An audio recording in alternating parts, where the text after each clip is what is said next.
Казан, 20 гасыр башында атаклы булган Шәрек клубы бинасы. 2009 елдан бирле һәр сишәмбе кичке 6-да монда фикерле татар яшьләре җыела. Фикер клубына Азатлык татар яшьләре берлегенең уң канаты ул.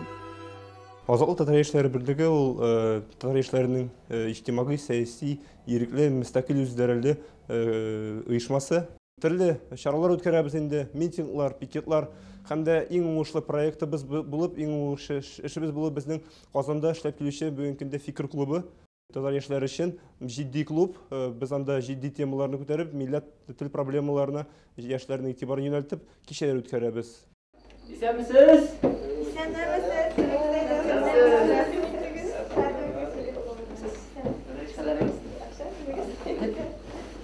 Ике ел эшләү дәврендә фикергә 140-тан артык кунак килгән. Һәр кайсы үзе бер тарих, һәр кайсы татар милләтенә хезмәт итүче шәхес.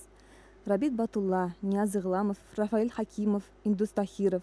Исемлекне дәвам итәр өчен озак вакыт кирәк. Фикер клубының идея максатлары да җитди. Фикер клубының максатлары булып, беренчедән, ул татар яшьләренең үз аңын үстерү, ныгыту һәм татар халкына карата горурлык уяту. Шулай ук татар телен, тарихын, йолаларын, гомумән мәдәниятен пропагандалау эше алып барабыз.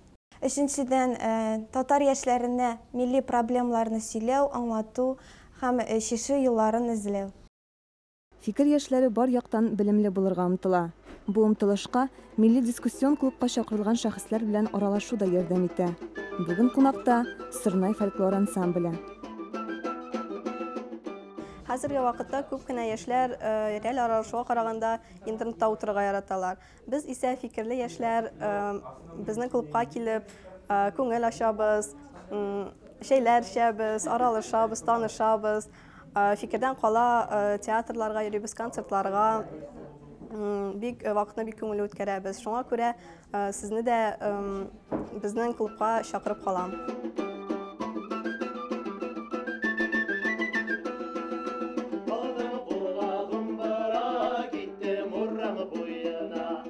Бер яктан фикер клубы яшьләр өчен үзара танышу, аралашу урыны булса, икенчедән монда һәркем үз фикерен курыкмыйча әйтергә, башкаларныкын тыңлый белергә өйрәнә. Читтәге басымнан хак фикереңне саклап кала алу. Кеше өчен шуннан да мөһимрәк нәрсә бар?